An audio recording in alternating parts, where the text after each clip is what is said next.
And we are now live, the Sweet Science TV, episode 8.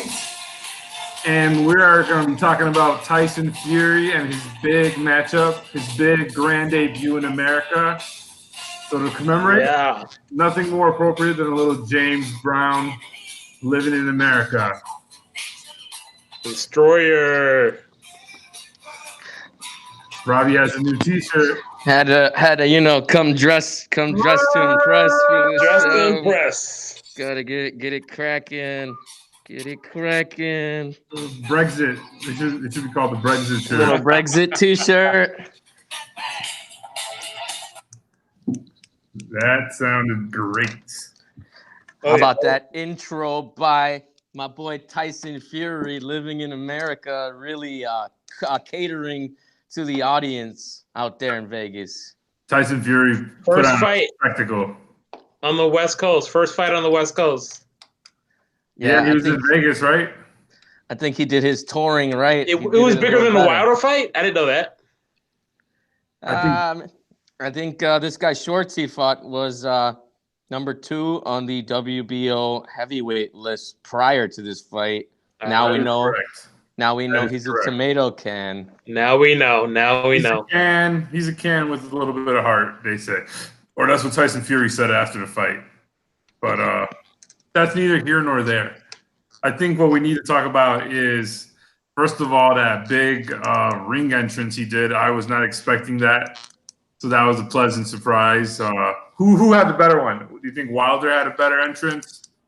Or did Tyson Fury have a better one? That's tough, man. Wilder's entrance was probably the greatest entrance I've ever seen in boxing. I hate to be biased, but I love Wilder's entrance, and the costumes was amazing.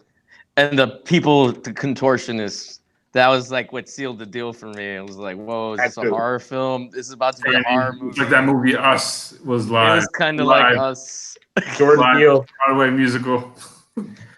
But we want to welcome everybody back for sure. A little hiatus. And welcome back, guys. Myself, Ravi, I'm here with Alex Harris and Efren Moreno. Yes, thank you for your prayers. Thank you for your prayers last week. The thoughts. I know a lot of people were alarmed. We were getting a lot of direct messages. Google Hangout had a hiccup. So what can you do? There's nothing we could do about it. Everyone went down. It affected a lot of English teachers all throughout the world. People in China were trying to learn English, and they missed the session. Yeah, it affected the economy, I'd say. It affected our donation. Yep. So I guess the one saving grace there was that we didn't really have anything as significant as this to cover. Yeah. So, it was kind of an off week in general. It was just Triple G. It was just a basic Triple G tomato can knockout on the zone, which we don't need to get into because, we had the lineal heavyweight champion take care of business.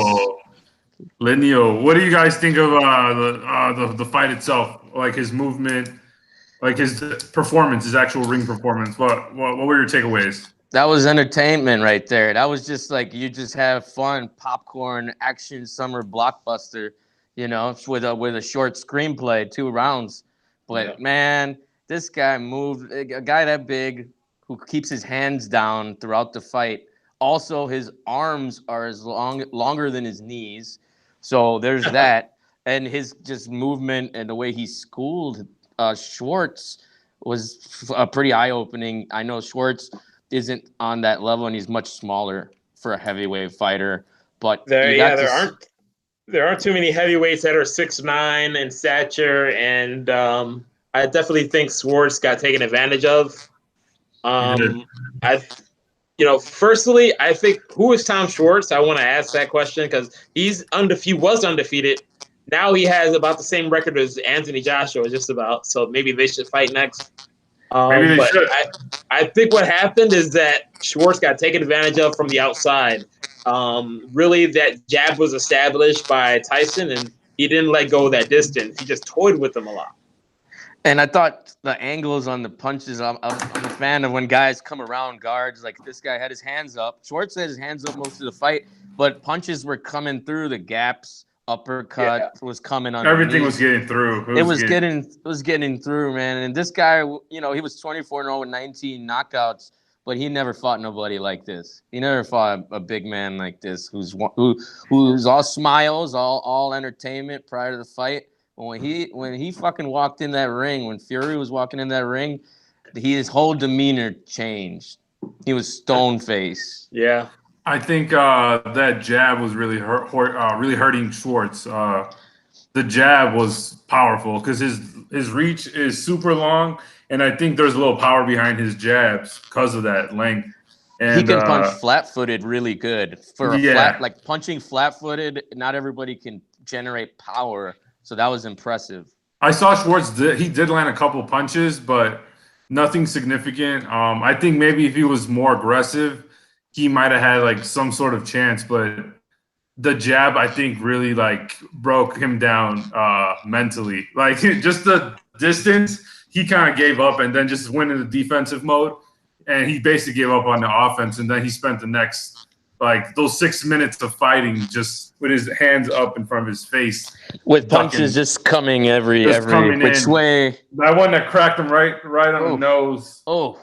Yeah. And it was just masterful boxing. There was that 1 5-second spurt in the fight where Schwartz did go on the offensive. He threw like 7 punches in a row, and not one of them landed because Fury had that.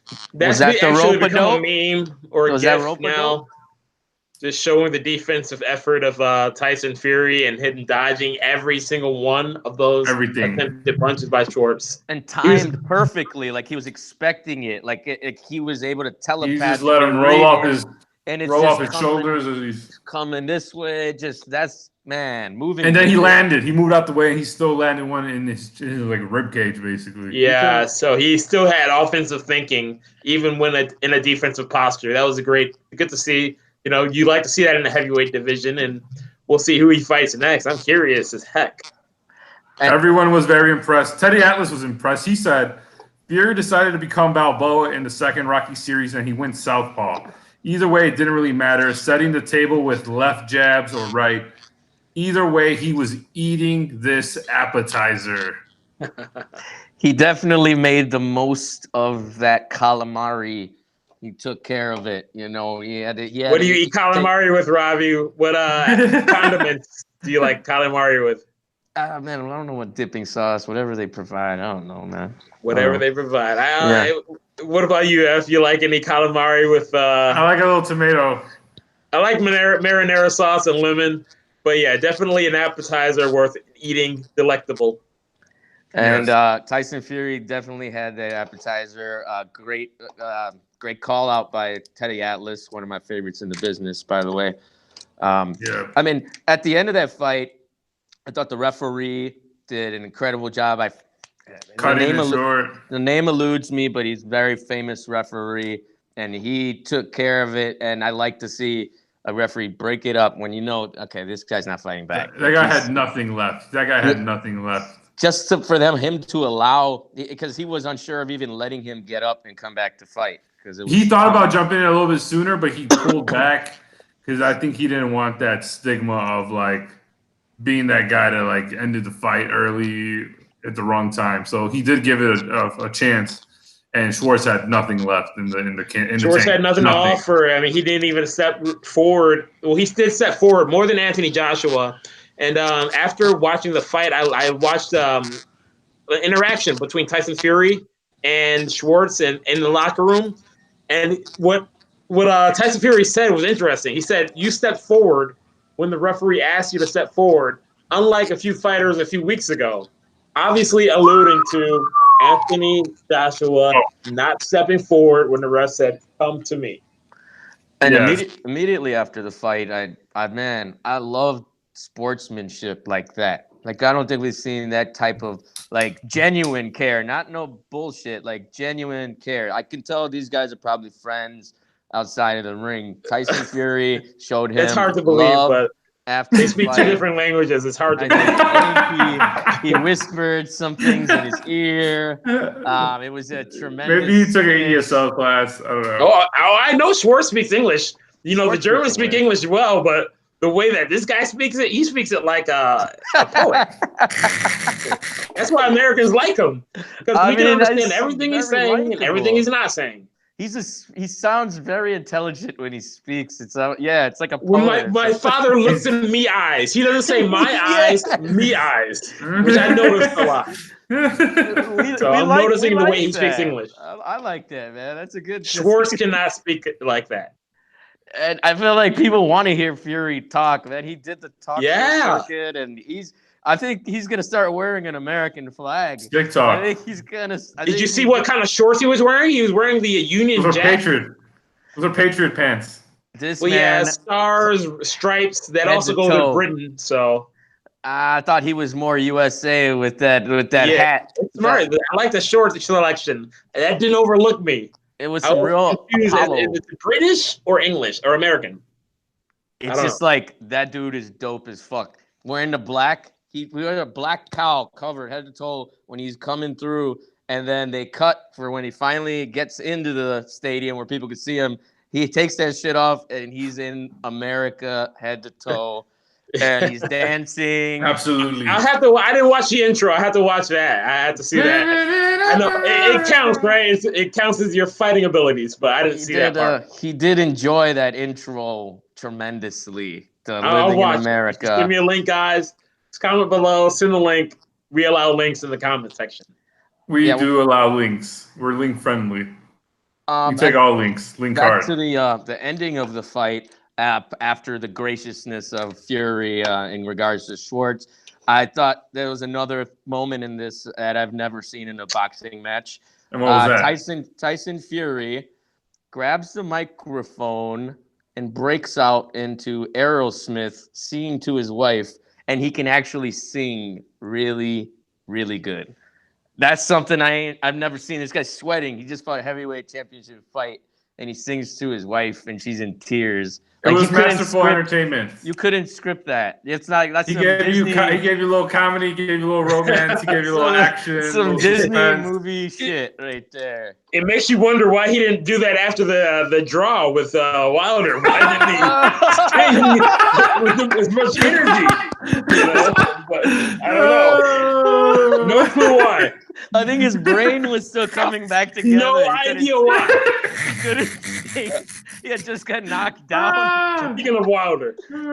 But at the end, there was an interview, and he tried to thank everybody around him first, whatever, and dodged the question, but he didn't. He did say, "I want you, Deontay Wilder," and he screamed. He wants him on a plate. Screamed 2020.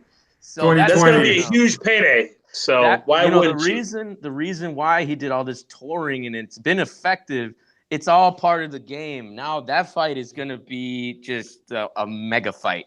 I will say he's playing chess. I don't know who's playing checkers. I don't think Wilder's playing checkers. I think Joshua's playing checkers. I think Joshua's or Eddie Hearn played checkers with Joshua's career, but this is a chess move. He definitely is playing chess. A lot can be said about Bob Arum, but I think Tyson Fury, that's one of those guys that Bob Arum is just thankful to have. Bob Arum was getting mad props from Tyson Fury after the fight too, like extreme props.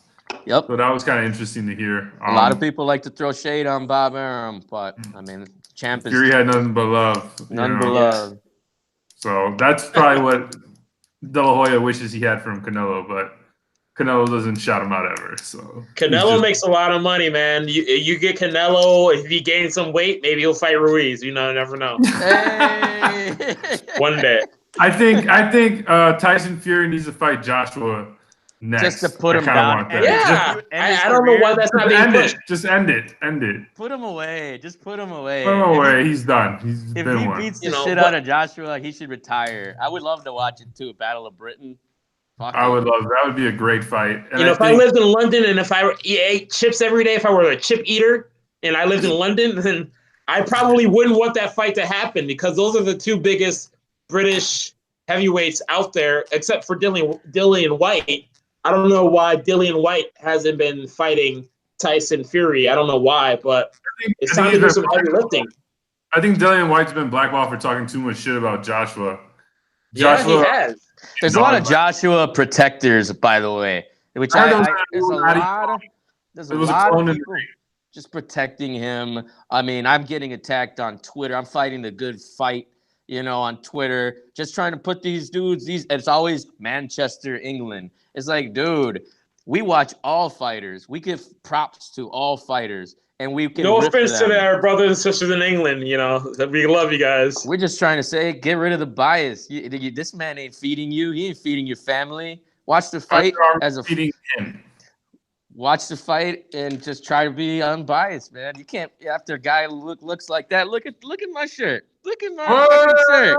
Look at that shirt. After shit like that, you got to just be humble, and then you got to just throw support. You can't say this guy's the best because hey, by the way, if you guys want to interact with us on the social media, you guys know to follow us already, right? It's at Sweet Science TV. That's going to be on Instagram and Twitter.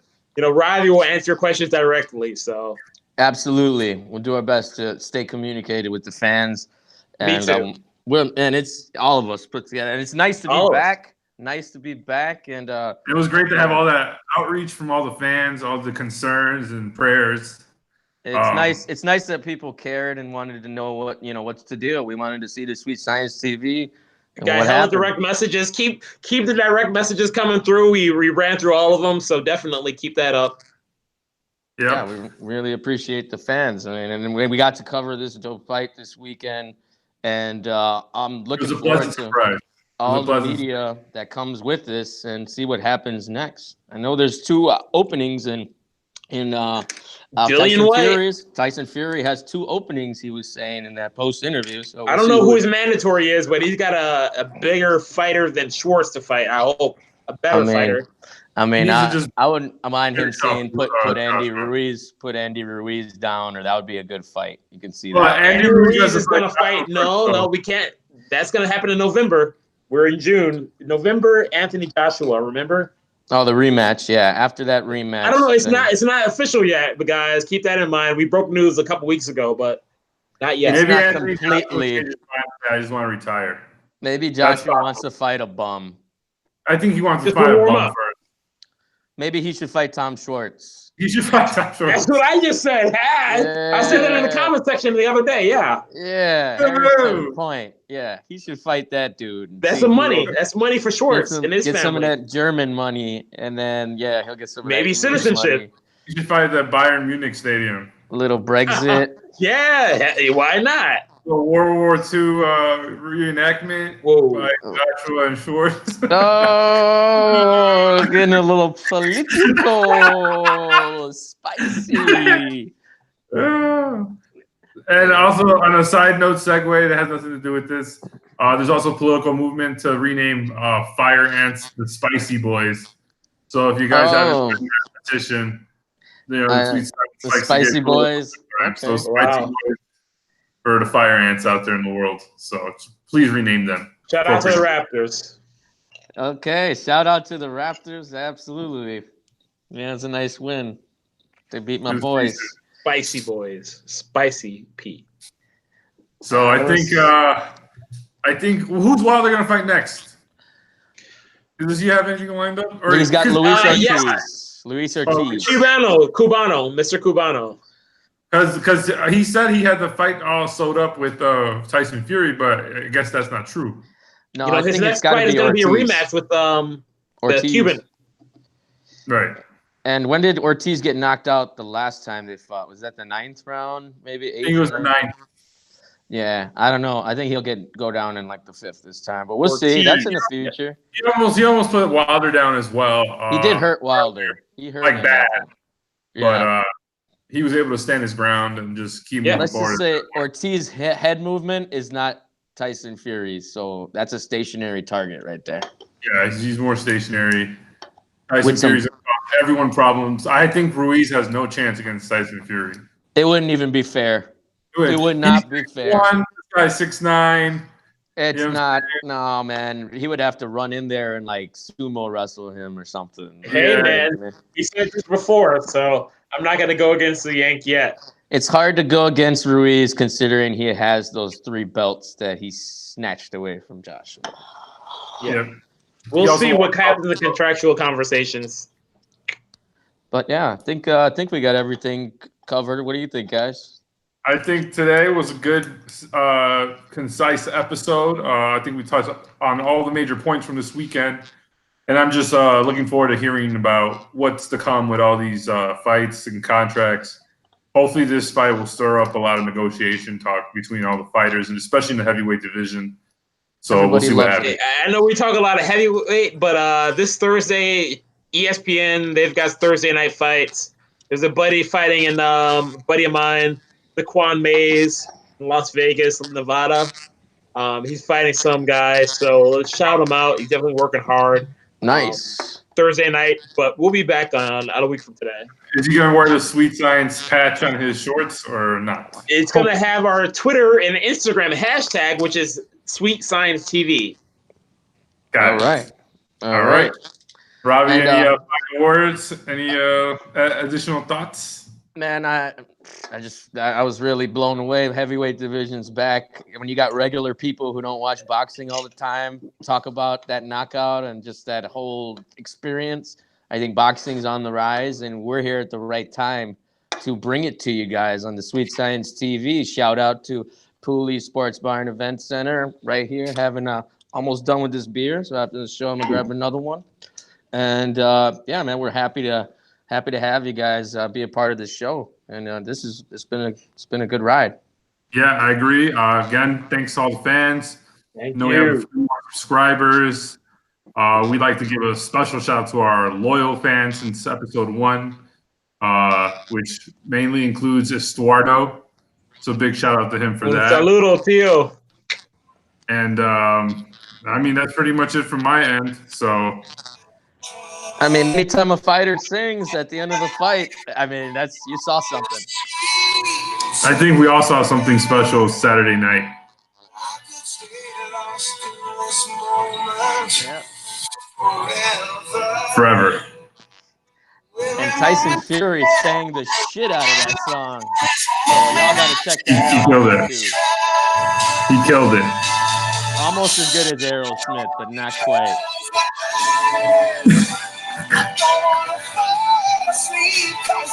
It was a great performance.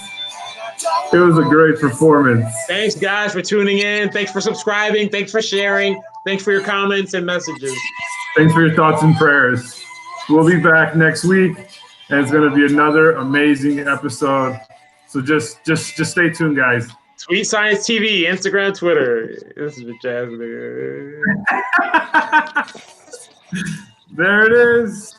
Hallelujah, holla back.